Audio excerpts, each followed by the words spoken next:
Apa sih sebenarnya yang menjadi penyebab utama inflasi di Kabupaten Minahasa Utara? Baik Tasya, jadi setelah kami cek di lapangan, ternyata salah satu yang menimbulkan inflasi itu nilai ekspor kita itu ada sekitar 27.803 US dollar. Pak, biasanya kalau melakukan program kan pasti ada yang namanya kendala dan tantangan di lapangan ya Pak. Terkait pengendalian inflasi atau juga program-program lain yang dilakukan oleh Dinas Perdagangan. Sejauh ini tantangan dan kendala yang ditemui di lapangan umumnya itu apa aja Pak?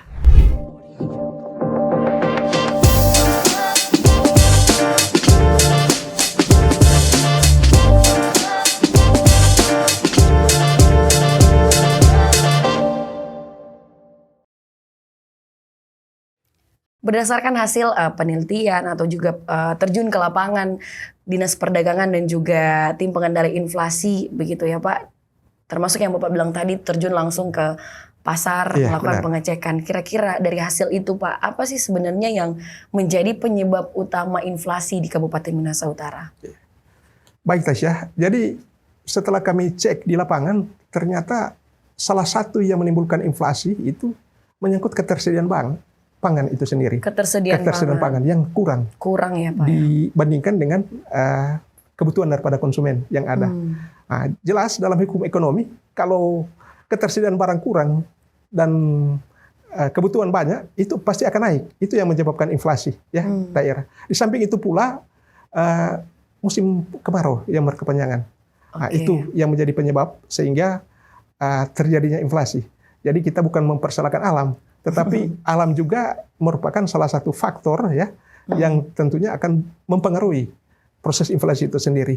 Apalagi saat ini ada yang sudah 5 bulan ya menghadapi musim kemarau.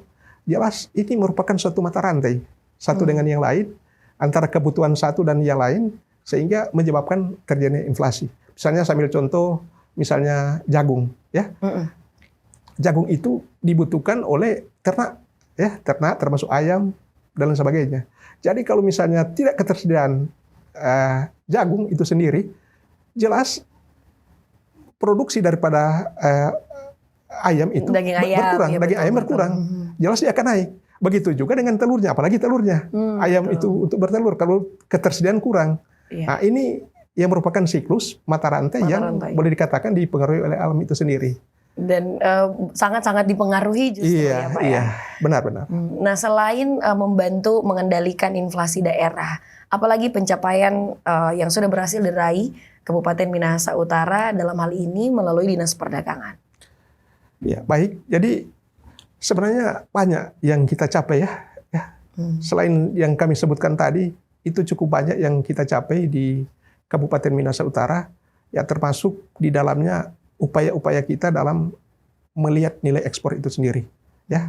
Itu ada, kami belum sempat jelaskan tadi, ya, termasuk di bidang distribusi perdagangan dan pengembangan ekspor. Itu kita melaksanakan survei, mengecek di perusahaan-perusahaan yang ada. Kalau di Kabupaten Minahasa Utara ada Royal Carconut, ada Uniketin, ada Seveken yang ada. Jadi nilai ekspor itu di Minahasa Utara itu luar biasa, ya, luar biasa.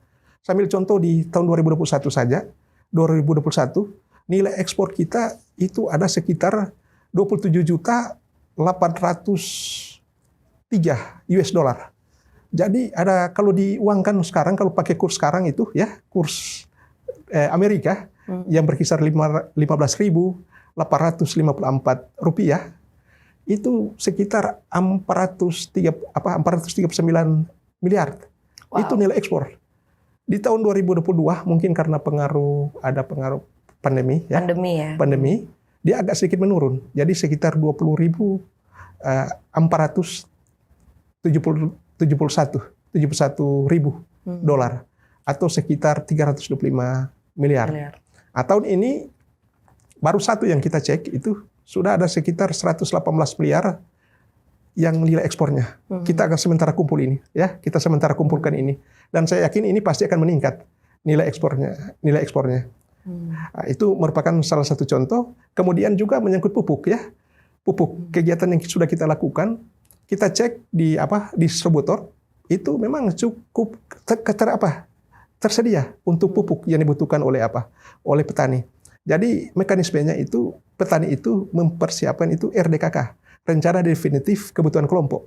Jadi kalau tahun 2022 itu sambil gambaran saja, 2022 ada sekitar 3.213 ton yang dibutuhkan. Tetapi yang terrealisasi itu hanya 2.566,15 ton. Berarti capaian kinerja kita 80%, cuma 80%, 79, sekian. Nah, tahun ini mereka menyusun RDKK itu sebanyak 13.803 ton yang dibutuhkan. Tetapi sampai bulan Juli yang kita cek itu masih minim sekali, ya masih 1.255 ton, baru 9%. Baru 9%. Iya. Tetapi ini ya kita bersyukur sudah musim penghujan, ya. Saya lihat gairah untuk menanam itu sudah cukup tinggi. Sudah mulai lagi sudah mulai karena tinggi. musim penghujan sudah mulai. Dan akhirnya itu kebutuhan akan pupuk itu daripada para petani ya itu sudah mulai meningkat. Nah, itu kalau untuk kebutuhan pupuk ya Pak ya. Iya. Kalau untuk kebutuhan permintaan ekspor itu sendiri yang tadi sudah sempat dijelaskan oleh Pak Kadis, komoditi apa Pak yang paling banyak dibutuhkan atau diminta oleh negeri luar? Jadi untuk kebutuhan ekspor itu sendiri itu yang sekarang ini yang sedang dilaksanakan itu adalah tepung kelapa. Oh, ya, tepung kelapa itu dari PT Royal Coconut dan juga PT Unicotin itu tepung kelapa. Tetapi ada juga ekspor tuna, ya, CVK, ya. Kita mengekspor tuna juga ke negara luar. Tepung kelapa dan tuna sekarang yang ikan, menjadi permintaan ekspor ya. Iya, benar-benar. Luar biasa. Nah, kalau kita bercerita mengenai peningkatan daya saing daerah nih Pak. Sehubungan dengan peningkatan daya saing daerah sesuai dengan salah satu visi dan misi, salah satu misi ya, dari benar. Bupati dan Wakil Bupati. Apa program strategis dari Dinas Perdagangan? Ya, baik. Jadi untuk program strategis itu kalau tidak salah itu di misi yang ketiga, yaitu peningkatan daya saing daerah melalui pembangunan infrastruktur yang boleh dikatakan ramah lingkungan. Ramah lingkungan. Jadi ada beberapa program yang kita laksanakan tahun ini dan tahun ke depan. Itu yang pertama itu adalah pusat jajanan kuliner. Pusat jajanan kuliner. Itu di Indonesia, Tasya, itu hanya 2. Oh ya? Hanya 2. Di Minas Utara dan di Morotai. Oleh sebab itu Pak Bupati itu konsen untuk mensupport kegiatan-kegiatan kita di situ. Beliau membantu ya infrastruktur yang ada, masuk air, pemasangan paving block, termasuk listrik juga ya Pak ya? Iya. Listrik, dan termasuk juga saat ini kita sementara membangun 6 ruang, kita tambah lagi 6 kios yang ada sementara pembangunan sekarang ini. Itu di mana Pak pusat jajanan? Itu ada di Zero Point itu. Di Zero Point, di titik 0 Kabupaten Minas Utara, dan memang ya cukup banyak ini antusias masyarakat yang ingin berkunjung di situ, karena dalam rangka untuk menunjang Minas Utara sebagai salah satu destinasi pariwisata super prioritas. Tetapi di samping itu pula, ya kita juga membangun pasar. Kita membangun pasar modern, tetapi kita beri nama pasar tradisional. Kenapa diberi nama pasar tradisional? Supaya pedagang-pedagang kecil itu bisa dapat bisa masuk di situ, ya bisa dapat menjual di situ. Sebab kalau sudah pasar modern itu mereka pasti akan lari di tempat lain. Ya. Tetapi kita berupaya supaya bisa dapat mengakomodir semua masyarakat yang ada, termasuk para pedagang yang ada. Jadi perlu diketahui bahwa pasar ini awalnya kita sudah ada pasar ya, yang direncanakan oleh Pak Bupati, kita sudah ada bangun pasar, tetapi kita bersyukur pada tanggal 19 Januari Pak Presiden berkunjung di Kabupaten Minas Utara. Tepatnya beliau mengunjungi pasar kita di Pasar Air Madidi. Pasar Air Madidi itu 19 Januari. Dan berkat lobi Pak Gubernur, demikian juga dengan Pak Bupati, Pak Wakil Bupati yang mendampingi, ya akhirnya dengan penyampaian ke Pak Presiden, beliau memberikan bantuan, walaupun bantuan tambahan. Kita sudah ada pasar, tetapi itu merupakan bantuan tambahan. Bantuan tambahan yang saat ini sudah dalam proses lelang. Sudah akan dibangun tahun ini. Ya, tidak lama lagi itu akan dibangun. Dan perlu diketahui Tasya bahwa untuk pasar ini itu merupakan salah satu program prioritas pemerintahan Jokowi ya di tahun ini. Di tahun ini dari salah satu program prioritas dari 10 program yang ada. Jadi ini memang sangat luar biasa ya, sehingga dikatakan itu bisa dapat berdaya saing ya, bisa dapat berdaya saing dengan daerah lain.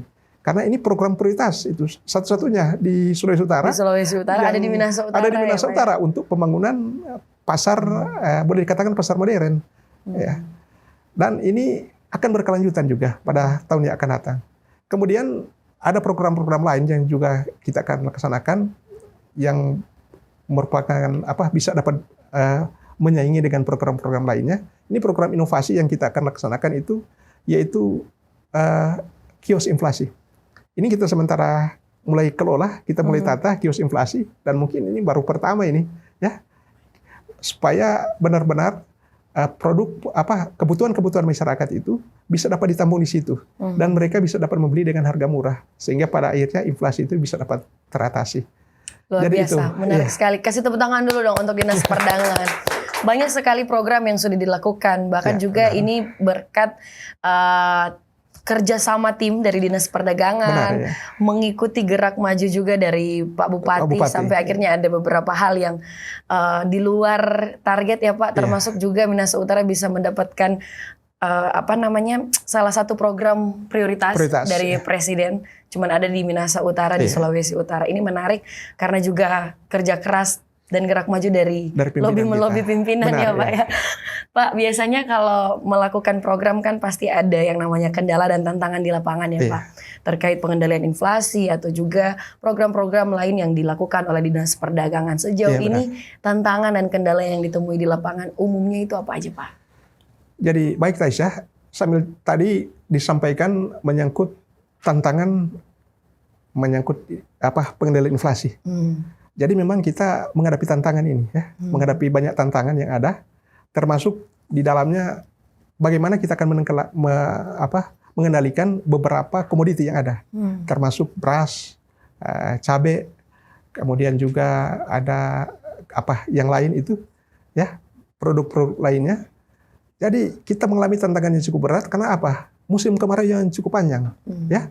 Baru kemudian dampak El Nino ya, dampak El Nino yang menyebabkan permukaan air laut ya panas. Betul. Sehingga suhu udara tersebut mempengaruhi hasil pertanian. Betul. Jadi sebenarnya ada sentra-sentra produksi. Saya ambil contoh misalnya beras. Kita sebenarnya berharap di Sulawesi Tengah. Tapi Sulawesi Tengah itu juga menghadapi masalah El Nino. Jadi mereka tidak bisa dapat memproduksi beras tersebut. Sambil contoh misalnya produksi cabai ya, cabai rawit. Itu kita selalu berharap di Gorontalo. Tapi sekarang mereka juga tidak berdaya karena terancam kekeringan. Terancam kekeringan itu tantangan. Dan oleh sebab itu ya langkahnya kita berupaya bagaimana supaya masyarakat itu masing-masing bisa dapat menanam ya, misalnya cabai ya. Pemerintah Kabupaten Minahasa Utara juga memberikan bantuan walaupun hanya beberapa pohon saja yang tanam di polybag, tetapi setidaknya itu bisa membantu ya, bisa meringankan menghadapi persoalan dan tantangan yang kita hadapi selama kurang lebih sekitar 5 bulan ini musim panas.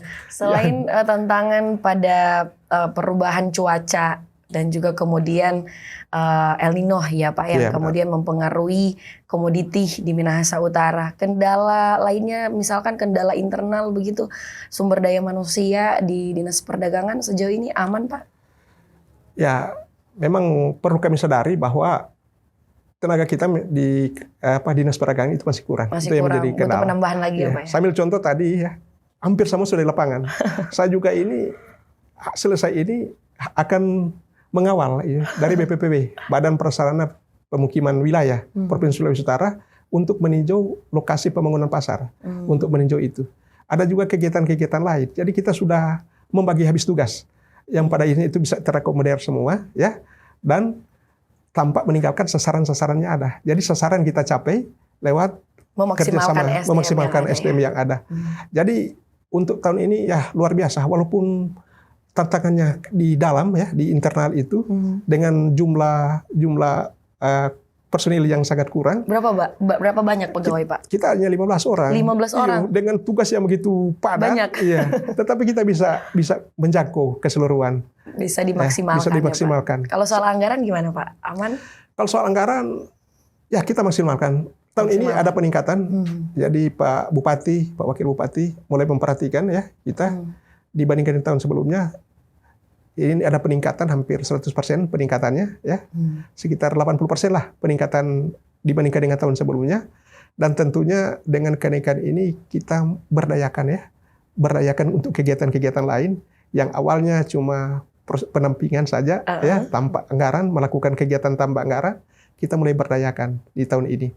Walaupun sebenarnya kami sadari masih perlu di-support lagi untuk kegiatan lain. Lagi soal anggaran ya Pak soal ya? Anggaran, iya. Karena masih ada kegiatan-kegiatan yang saya sebutkan tadi untuk pemberdayaan UMKM, itu masih ya proses kerjasama dengan pihak swasta yang akhirnya kegiatan itu bisa kita laksanakan.